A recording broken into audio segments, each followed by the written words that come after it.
Shalom shalom bwoko bw'Imana groupe b'amaso bene data mwese ishengero ry'abera aho muri hose umukristo wese aho ari hose ndasubiriye kubaramutsa mw'izina rya Yesu Kristo umwami wacu.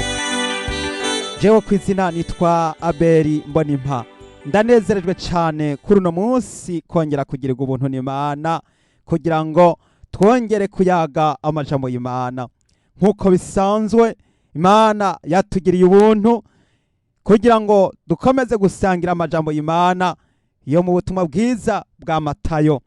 Uno munsi tugeze ku gihimba kigira gatanu kandi tugiye kuyaga ibintu bikomeye. Uno munsi turagiye kuganira amajambo Yesu Kristo yigishije aduze ku musozi maze atangura kwigisha ishengero.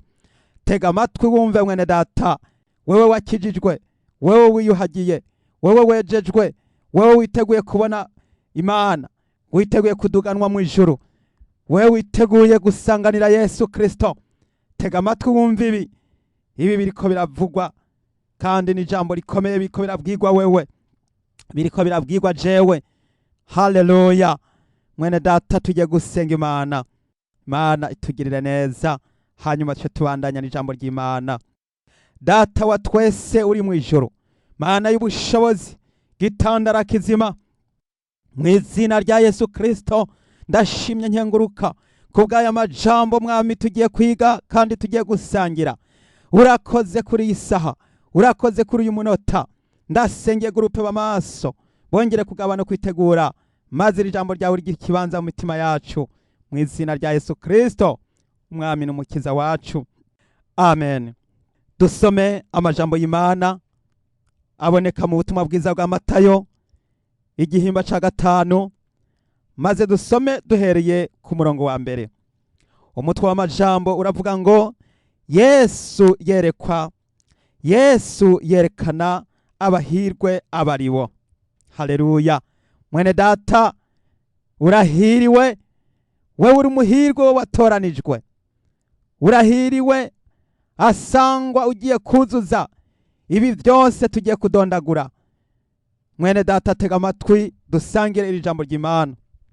Ku murongo wa mbere haravuga ngo abonye iryo shengero aduga umusozi, amaze kwicara abigishwa biwe baramwegera, yanzika kuvuga arabigisha. Haleluya. Mwene data, imbere yuko tubandanya no majambo, reka mbanze nkubwire ngo duga umusozi. Mukozi w'Imana, duga umusozi. Muntu wese uri muri groupe b'amaso, duga umusozi. Kuduga umusozi nukurengana, ukabandanya, ukarengana ingorane, ukarengana ibiyaya, ukarengana ibibande, ukarengana ibigeragezo, ukaduga umusozi kugira ngo ibikubuza ubirengane bihonyange, hanyuma uramirize, urengana ingorane zawe, ugende kuvuga ubutumwa, ubandanye uramirize, uremesha abandi, ugende gutanga ubutumwa bwiza, uje kuremesha abandi. Hari abavuga ngo jewe ngo ntibimbereye, abandi nabo bakavuga ngo jewe nta mpano ndabifitiye, abandi nabo bakavuga ngo jewe nta ngabire nabiherewe. Jambo ry'Imana riravuga ngo mwabiherewe ubusa, mwabiherewe ubuntu, mugomba kubitangira ubundi. Mwene data, ndagira nkubwira yuko iyi Imana igomba kugutuma, ntabwo igutuma ku bantu bo mu rundi rurimi mutumvikana. Imana igutuma muri ca kirundi cawe, Imana igutuma kuri abantu uzi, ushobora kuvuga bakumva, muri ya migani ushobora guca nabo bakayumva. Mwene data, jambo ry'Imana tugomba kugenda twibandikanije Bibiliya yera, ikaba ariyo tugenda twishimikije, Bibiliya n'akabando. Rero ndakuraritse mukozi w'Imana, duga umusozi, duga umusozi urengana ibibazo, duga umusozi urengana ingorane, hanyuma wicare hahandi Imana yakuvyagije, wicare hahandi Imana yagushize, utangure kuja muri poste yawe, utangure gukora ibikorwa byawe. Imana iragomba yuko abantu bose bo muri groupe b'amaso bakanguka kugira ngo baje mu bibanza Imana yabagereye, bicare mu bibanza Imana yabashizemwo. Buri muntu wese mu mugabane wiwe, abakenyezi mufate ibibanza byanyu. Abashinga ntahe mufate ibibanza byanyu, imisore n'inkumi mufate ibibanza byanyu, muce mutangura gukorera Yesu. Haleluya. Muce mutangura kuzigamwa no kuyobogwa mu bushobozi bwa Mpwemu Yera. Nuko rero tugiye kumva ico Yesu Kristo agiye kubwira ishengero ry'Imana. Ngo yanzika kuvuga arabigisha ku murongo wa 3 aravuga ngo hahirwa aboro mu mitima yabo, kuko ubwami bwo mu ijuru ari ubwabo. Mwene data urahiriwe, wewe uri umworo, wewe ugenda ukagenda na Bibiliya. Hariho abantu benshi batagishaka kugenda na Bibiliya, aho kugira bazigendane yopfuma agenda afise telefone, akaba ari agenda araraba, agapfuma agenda aravuga, akavugira ku telefone mu nzira. Ariko Bibiliya ntabwo ashobora kugenda yitwaje. Nta muntu agishaka kugenda yitwaje Bibiliya. Ariko ndagira nkubwire ngo harahiriwe abafise inzara n'inyota byo kugororoka. Harahiriwe umuntu agenda yasanga yibagiye Bibiliya agasubira inyuma akayitora. Harahiriwe umuntu avyuka akabanza gusoma Bibiliya imbere yuko afata ingendo canke aja gukora. Harahiriwe umuntu abanza gusenga Imana imbere yuko agira yaja akabanza gusenga Imana. Urahiriwe wewe ufise inzara n'inyota byo kugororoka. Urahiriwe wewe wama wumva atabindi bintu ushaka kumviriza atari ivy'Imana gusa. Urahiriwe wewe wamaze gusiba ibintu byose vya shetani, indirimbo z'abisi, amafilime y'abisi, ukaba warabisivye ukabikura mu telefone yawe, ukaba warasibanganije ibintu byose by'abadayimoni, ukaba warayifutanganije ukarekera Yesu gusa akaba ari kubera umwami n'umukiza mu bugingo bwawe. Urahiriwe. Harahiriwe abantu bafise inzara n'inyota byo kugororoka. Nagira ngo mbwira abantu bakigendera mu by'isi yuko igihe cabo carangiye, igihe cabo cashize. Harahiriwe umuntu afise inzara n'inyota byo kugororoka. Muntu uri muri groupe b'amaso, Yesu aguha inkomezi, Yesu aguha imbaraga, Yesu aguha ubuvyutse. Turashakirwa kugira ngo tugire ubuvyutse, ikanguro rize, abantu bongere kugira inzara n'inyota.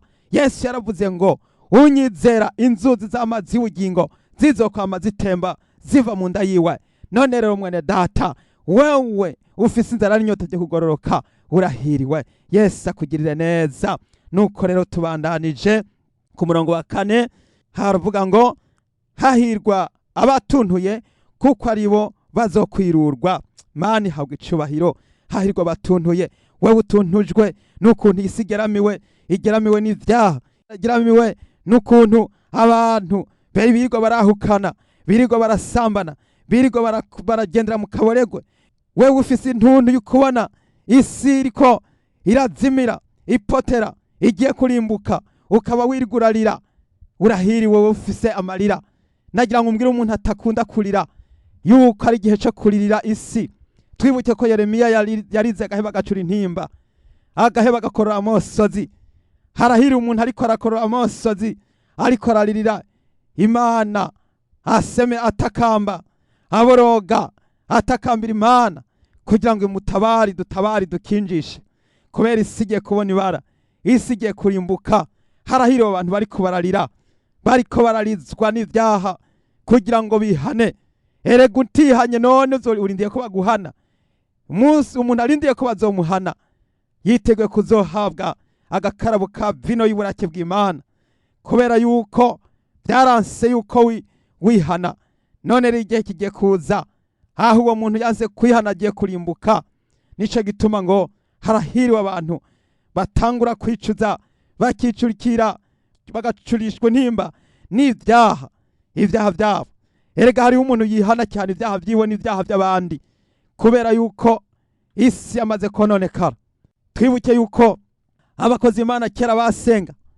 Turibuka Daniyeli mu gusenga kwiwe yarihana ivyaha, akihana n'ivy'ubwoko bwa Isirayeli. Turibuka kandi Nehemiya mu gusenga kwiwe yarasenga, akihana ivyaha vyiwe, akihana n'ivyaha by'abiwabo bose abisirayeli. None nawe mu kwihana urihana ivyaha, ukihana ivyaha vyawe n'ivyaha by'abana bawe n'ivy'umuryango, kugira ngo uje mu kirengero utangure gusabira abantu imbabazi, utangure gusengera abantu, usengera umuryango, usengera ishengero, usengera abakozi b'Imana, usengera bera, kugira ngo Imana iduhangaze. Haleluya. Pawulo yaravuze ngo mwibuke gusengera abera, ngo kandi nanje nyene munsengere. bene data birakwiye ko dukwiye gusengeranira, ukwiye kugira intuntu y'ukumva ugomba kuborogera abandi ukabasengera. Hahirwa abatuntuye kuko aribo bazokwirurwa. Hari igihe kizogera utangure kwirurwa. Mana ihabwe icubahiro. Ku murongo wa 5, hahirwa abatekereza kuko aribo bazoragwa isi. Haleluya. Hahirwa abafise inzara n'inyota vyo kugororoka kuko aribo bazohazwa. Mwene data urahiriwe ufise inzara n'inyota vyo kugororoka. Wewe wumva wama wipfuza kugenda kurondera ijambo ry'Imana, wipfuza kwama wumva amajambo y'Imana. Bene data, umuntu afise inzara n'inyota agira ishaka ryo gukwiza ubutumwa, kubera iyo ushonje wipfuza gufungura, kandi umenya yuko hariho n'abandi bashobora gusonza nkawe. Rero ko hariho abandi bantu bashobora gusonza nkawe, birakwiye kuva hasi ukagira ishaka, ukambara inkweto mu birenge byo gukwiza ubutumwa bwiza. Ngwese ukuntu ari byiza kandi ari by'igiciro kubona abantu bazana inkuru nziza, bakamamaza inkuru nziza ku misozi. Mwene data, birabereye gutwara ubutumwa bwiza kuba bunyotewe. Nico gituma tugomba kuvira hasi rimwe tukagira inzara n'inyota byo kugororoka. Hari igihe kizogera abantu bazonyavuta hirya no hino barondera ijambo ry'Imana, ariko ntibazoribona. Bazonyavuta bace ku kiyaga bace ku kindi barondera ubutumwa bwiza, ariko ntibazobubona. Nico gituma uno munsi ubutumwa bwiza buca mu marezo sosiyo, bugaca kuri WhatsApp, bugaca muri YouTube, bugaca ku ma internet, ku ma radio no ku ma televiziyo, kugira ngo abantu bikunde bashikirizwe ubutumwa bwiza, hanyuma bihane kuko igihe kiri hafi. Mana ihabwe icubahiro. Ku murongo w'indwi, hahirwa abagira imbabazi kuko aribo bazozigirirwa. Mwene data, harahiriwe wewe ugira imbabazi. Harahiriwe umushinga ntagirira imbabazi umukenyezi wiwe. Harahiriwe umukenyezi agirira imbabazi umushinga ntahe wiwe. Harahiriwe abantu bariko barahariranira ibyaha byabo, kuko nabari bo bazoharirwa. Kubera yuko Yesu Kristo yaravuze ngo ingero mugeramwo niyo muzogererwamo namwe, ngo umuntu wese azogererwa mu cyateze. Kurya wanse kubabarira abandi, nawe hazogera igihe bakubaze bati uje gushaka iki, urondera iki, ko nawe wiyamirije abagusavye imbabazi ukazibima ukabiyamiriza. Bazokubaza bati nawe uze gushaka iki hano kuri rurembo. Bazobwira bati genda mviraho sinkuzi, wa nkozi y'ibizirawe. Kuko ijambo ry'Imana ryaravuzwe, ariko ntiwigeze wumva. Bakristo, kugira ngo umukristo icyambere kikugaragaza nuko uharira mwene so, nuko ugira imbabazi. Urashobora guharira mbere ugaharira n'utagusavye imbabazi. Nurya muntu atiriwe yirwa aravuga ukamubabarira, maze akazabona muri ko muragendana munezerewe. Imana ihabwe icubahiro. Yesu Kristo yaravuze ngo umuntu niyagutwara ipfundo umuhebere n'umutamana wose, nguko kubita umusaya umuhindukiriza n'uwundi. Mwene data, ijambo ry'Imana ririko riravuga ngo hahirwa abagira imbabazi kuko aribo bazozigirirwa. Imana ihabwe icubahiro. Aya n'amajambo arimo araduteguza kugira ngo umukristo ahuri wicare ubizi ko umuntu wese atahariye mwene so nawe atazoharirwa.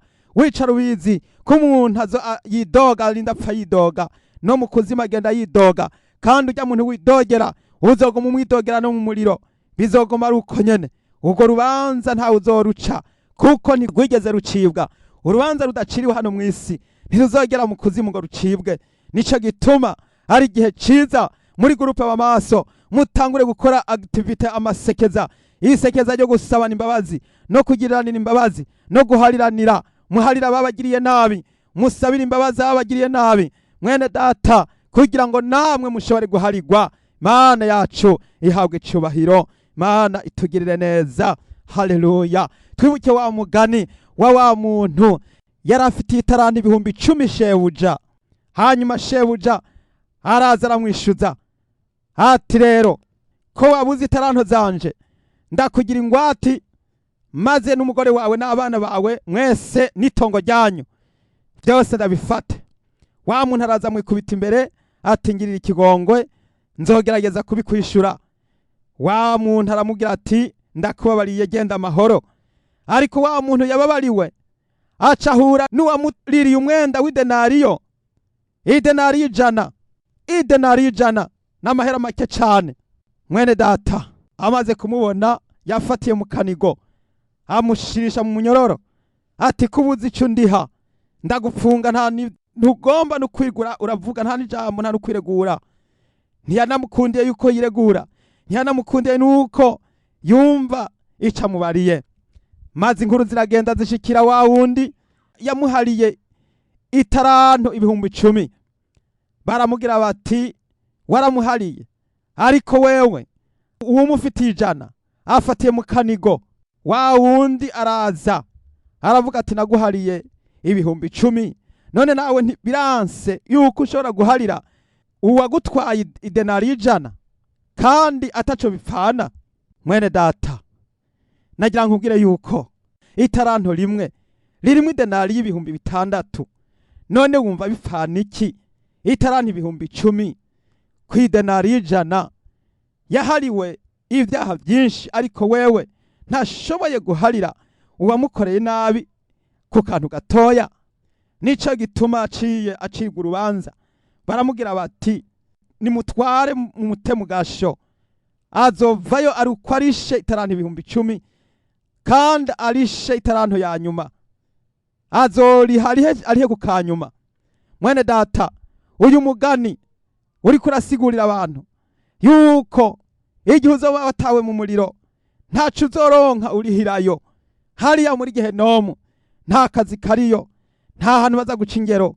Ayo mahera yose uzoyakorera kwandi, uzoyakura hehe? Muri Gehenomu ukora ahantu utaruha winyiganyiza ngo uvuga ati nzogenda gutakamba baheze bantunge, nze nitonze, nze ndariha kamwe kamwe.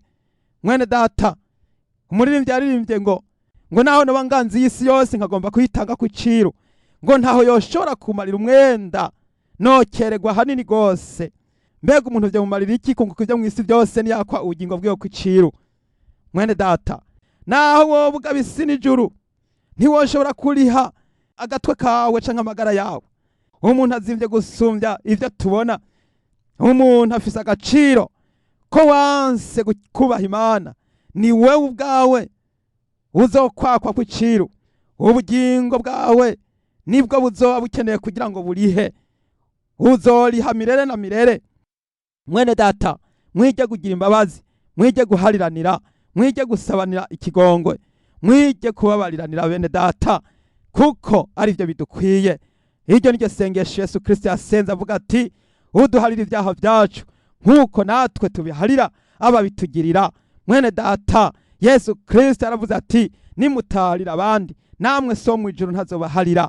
Nico gituma ari gihe ciza, ari gihe cawe cyo gutangura guharira, cyo gutangura kubabarira, cyo gutangura kwibagira ibyabaye, hanyuma ugatangura bishasha, maze abantu bagasabana imbabazi, abantu bagakorera Imana bafise umutima ukeye mu izina rya Yesu Kristo. Abantu bakongera kuzigamwa, bakongera kugendera mu bushobozi bw'Imana, abantu bakongera gukorera Yesu atabupfunya, atamazinda. Mana ihabwe icubahiro. Haleluya.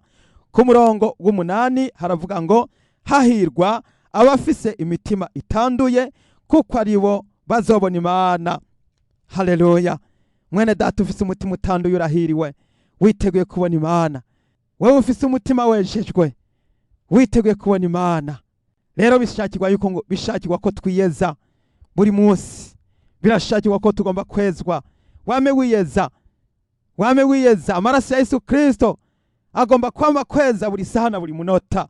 Mwibuke yuko atabimazi tucirwa turatanga vy'amaraso byo kugira ngo duharigwe canke twozwe ibyaha. Turagomba kugira ngo minsi yose twame dupfukama munsi y'umusaraba wa Yesu Kristo, kugira ngo amaraso ya Yesu atweze adutunganye. Wame usaba kwezwa guhera mu mutwe kugeza mu bworo bw'ikirenge. Wame usaba kwezwa mu vy'uvuga no mu vy'ikora. Wame usaba kwezwa kugira ngo wezeshe n'umuryango wawe n'abana bawe n'urugo rwawe.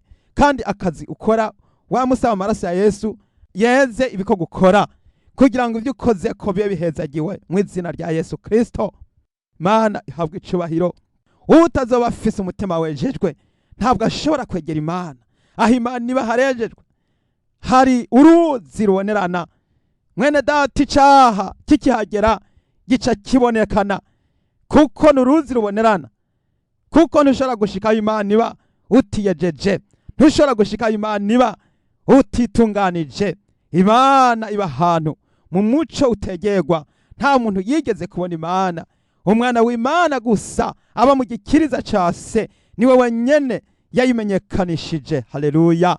Yesu Kristo niwe shusho y'Imana, kandi niwe mfura mu kuzuka mu bapfuye, kandi yaraduze ajana iminyago kugira ngo adutegurire ibibanza. Rero kugira ngo uzujeyo bishakirwa ko wiyeza, bishakirwa ko witunganya, bishakirwa ko wirinda, bishakirwa kuba maso, bishakirwa kugaba. Mwene data, hitamwo ubugingo kugira ngo ubone kubaho, hitamwo kwezwa maze ubugingo bwawe bwongere guhagarara imbere z'Imana atagasembwa, atamarabaga canke injebejebe.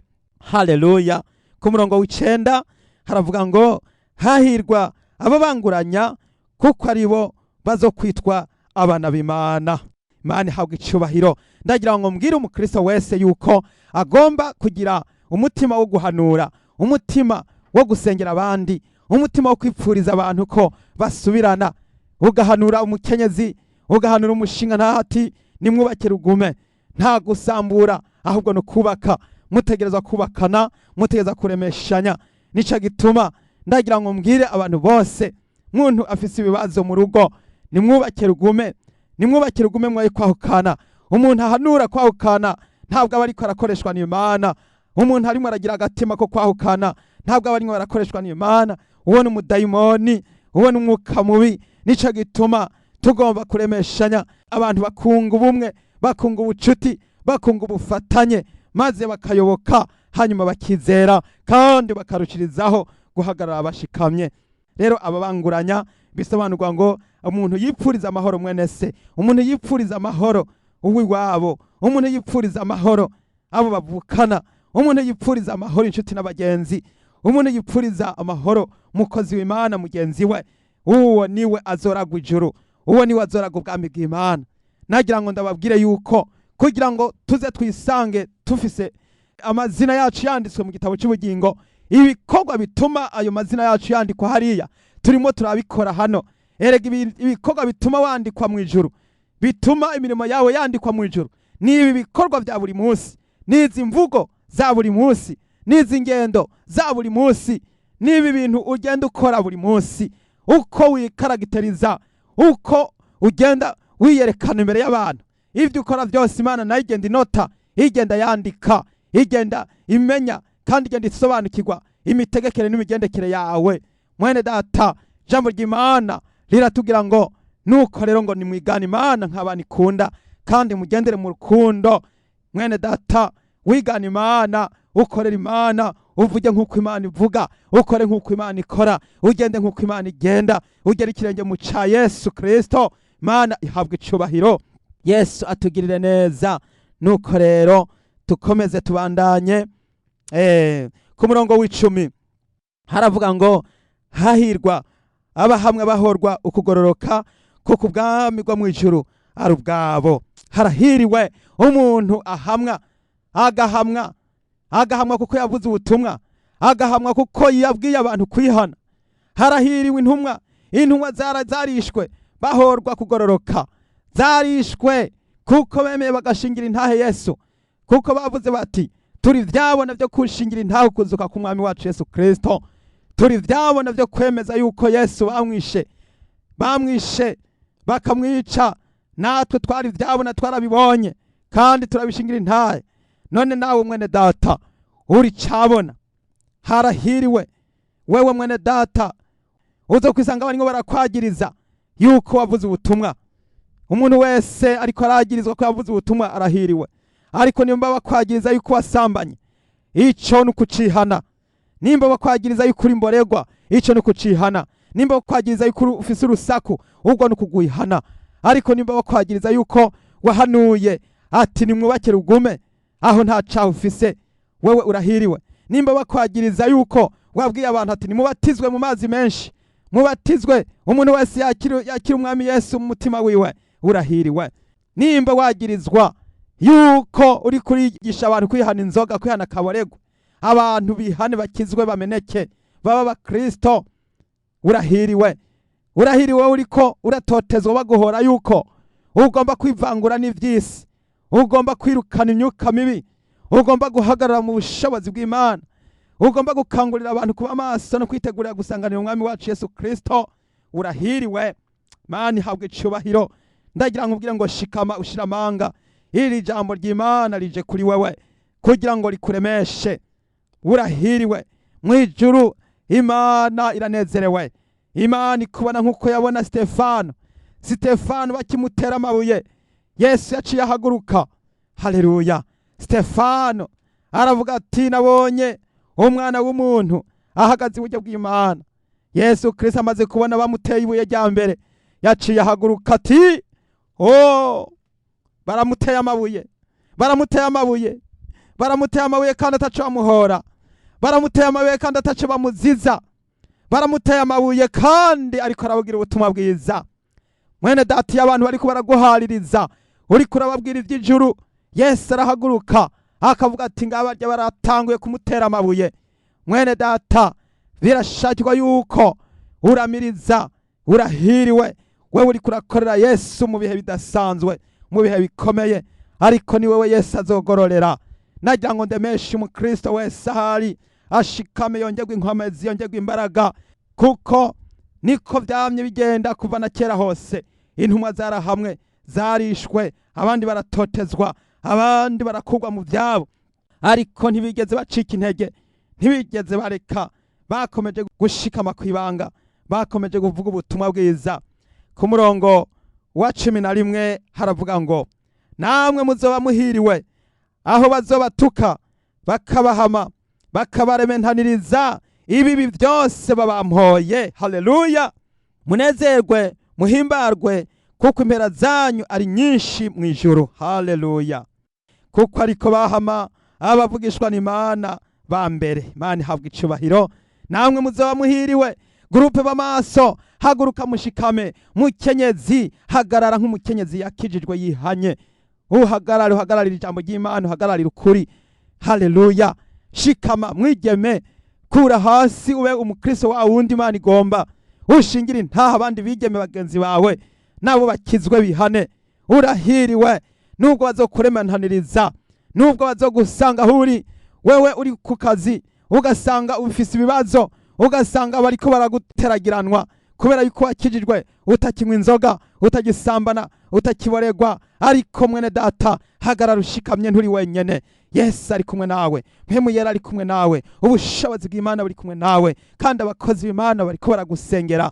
Kandi si wewe gusa, hariho nabandi bariko baraca mu bibazo bikomeye nk'ivyo, hariho nabandi babiciyemwo, ariko nicabujije ko baramiriza. Nawe shirako, ugira umwete, uramirize mu izina rya Yesu Kristo, kuko Yesu ari kumwe nawe. Yesu arakubona, kandi ntutinye, ntucike ivutu. Guma, rema, komeza, uramirize, nta kibuza, utanesha, uzotsinda, kuko Yesu yaragutsindanishirije. Imana ihabwe icubahiro. Rero muri kano kanya tugiye gushimira Imana kuri iri jambo ry'Imana, kandi ndagira ngo nsengere umuntu wese, ndagira ngo nshire amaboko y'Imana. Uyu muntu yagize ibibazo mwihamwe no mwitotezwa, akumva yuko yagabanukiwe kubera yuko batanguye kumutera amajambo amuteragiranwa. Mwene data, ndagira ngo ngusengere, nguhe kurema, kandi wongerwe inkomezi, ntutinye. None rero uce bugufi, hanyuma dusenge Imana. Data wa twese uri mu ijuru, haleluya, mu izina rya Yesu Kristo yatwitangiye ku musaraba, ndagushimiye Mwami kuri iri jambo ryawe rizima. Ndagushimiye Mwami kuri abakozi bawe bahagurutse gukorera. Ndagushimiye Mwami kuri abantu bavuye hasi bakemera bakemangira ubutumwa bwiza. Mwami w'icubahiro, ndagushimira Mwami kuba batagitinya, bakaba bumva neza ko bahagaze mu nkomezi. Ndabasengeye, ndabasabira kurema, bashikame, baramirize, bagira umwete, we gucika intege. Haleluya, haleluya. Mwene data, shikama, rema, gira umwete, ukomeze. Yesu Kristo yaravuze ngo niba batera mu gisagara ngo muhungire mu kindi, ngo ndababwira yuko umwana w'umuntu azoza mutaramara guhetura ibisagara byose bya Isirayeli. Haleluya. Imana ikuja imbere, Imana ikugenderere, ushikamugira umwete. Ndiko ndagusengera kugira ngo wambikwe inkomezi, unaguke, uvuga uti gwe ugira inkomezi. Haleluya, mu izina rya Yesu Kristo. Data ndakwinginze kugira ngo ushucagira imigisha abakozi bawe bariko barahaguruka kugukorera ishengero ryawe. Ndasengeye gurupe b'amaso bavire hasi rimwe, bavuga ubutumwa, batera imbuto, baba imbuto, bamijagire, zimwe zigwe ku rutare ariko bamije, izindi zigwe mu mahwa ariko bakomeze, izindi zigwe mu ivugiza, maze zamba 160-130 mu izina rya Yesu Kristo. Ndagushima Yesu Kristo, abakeneye guhabwa ubushobozi muri mpwemu yera, ndabasengeye, ndabasabiye ubushobozi n'inkomezi, bashishikare, baramirize, bakomeze kwambika ubushobozi muri mpwemu yera. Yesu Kristo niwe yabatirije abantu muri mpwemu yera no mu muriro, nico gituma natwe turagomba kugira ngo muri ibi bihe ishengero ry'Imana ryongere kunaguka, ryongere kuvomererwa mu izina rya Yesu. Hariho imirima myinshi ikeneye kuvomererwa, hariho imirima ikeneye kutunganywa mu izina rya Yesu, hariho ivu ryiza rikeneye kubibwamwo. Ndasabye Mwami kugira ngo abantu bakure hasi, bagende babibe Data buja wera, maze haboneka imbuto zizosarurwa, kuko igihe c'imbura kiri hafi. Yesu urakoze, ndakanguye gurupe b'amaso mu izina rya Yesu, maze bagende batware ubutumwa bwiza, babwira abarimwe bose ibyawe, iby'Imana, abantu bihane, babatizwe mu izina rya Data wa twese n'iry'Umwana n'irya mpwemu yera. Urakoze, nubishimigwe. Ndagushimiye Mwami, nuko izina ryawe rihabwa icubahiro mu izina rya Yesu Kristo umwami wacu. Amen. Ndagira ngo dusengere umuntu wese afise amagara make, afise ingwara z'umubiri, afise intege nke, hanyuma wizere ko Yesu akiza kandi Yesu yiteguye kugendera. Haleluya. Yesu Kristo wagenda ugira neza, wagenda ukiza, ugatabara barushe, abahetamye imigongo, impumyi, abacumbagira, ibipfamatwi, ibiragi mu izina rya Yesu. Ndongeye gukangurira umuntu w'ikiragi yongere gukira mu izina rya Yesu. Wewe utumva zibuka mu izina rya Yesu. Wewe uhetamye umugongo nuwongere kwemuruka mu izina rya Yesu Kristo. Wowe urwaye igitugu kw'izosi kira mu izina rya Yesu. Yesu arakugendeye, Yesu aragutabaye. Bohoka wewe ufise impwemu mbi z'abadayimoni bakujuragize imyaka yose, ariko uno munsi Yesu arakugendeye. Bohoka, abadayimoni ndabirukanye mu izina rya Yesu. Impwemu mbi zihunge, zihunge, zihunge. Hunga imyuka mibi, uve mu bantu, uve muri gurupe b'amaso. Umukristo wese aho ari hose abohoke mu izina rya Yesu. Ndahagaritse ingwara zose Mwami Yesu zituruka Yesu mu mirire mibi. Ndahagaritse diabete, ndahagaritse igisukari, ndahagaritse ingwara z'uburyo bwose za malaria mu izina rya Yesu. Abantu bongere gukira. Izere, izere we urwaye, shira umutima ku Mana, wizere Yesu Kristo, maze ushira ikiganza aho urwaye, hanyuma Yesu agukorera igitangaza. Abantu bukeneye gukira, nimwizere Yesu, murangamize Yesu, mupfukame mwizere, musenge mwizeye. Yesu n'umutabazi, Yesu arakiza akandi arabohora mu izina rya Yesu. Haleluya. Yesu tabara abantu bagowe, barushe, bananiwe, bapfuye. Yesu hari abapfuye bagenda, ariko ndabasenge ngo bakire mu izina rya Yesu. Wewe wagomba guhitanwa n'isanganywa, ariko muri kano kanya kira mu izina rya Yesu. Yesu araguhaye ubuhungiro, araguhaye protection. Urakoze Mana, nuhabwe icubahiro. Ndabigushimiye abantu bakize, ndagushimiye abantu babohotse, ndagushimiye abantu bahembutse, ndagushimiye abantu bazutse bavuye mu bapfuye. Kristo urabamurikiye. Haleluya. Ubushobozi bw'Imana, Imana iri kumwe natwe. Yesu, hari ubushobozi muri gurupe, hari ubushobozi mu bana b'Imana. Imana ikugire neza wewe wizeye, Imana igukize nk'uko kwizera kwawe kungana. Genda amahoro, Yesu arakugiriye neza mu izina rya Yesu Kristo.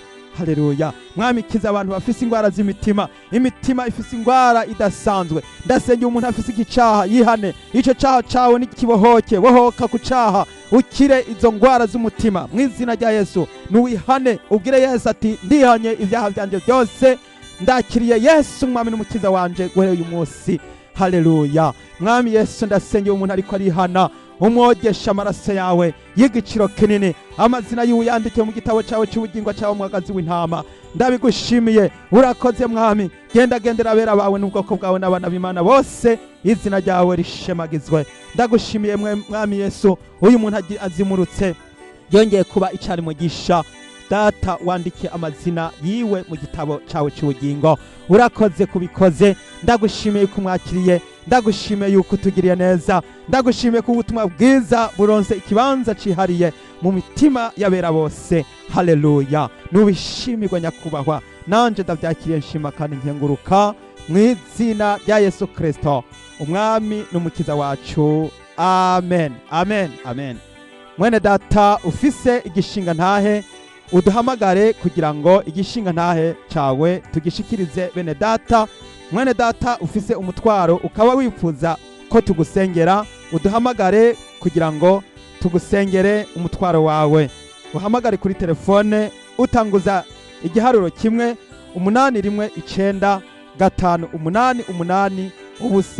1-885-888-777. Mwese Yesu abahezagire, ndabifurije amahoro y'Imana. Shalom, shalom.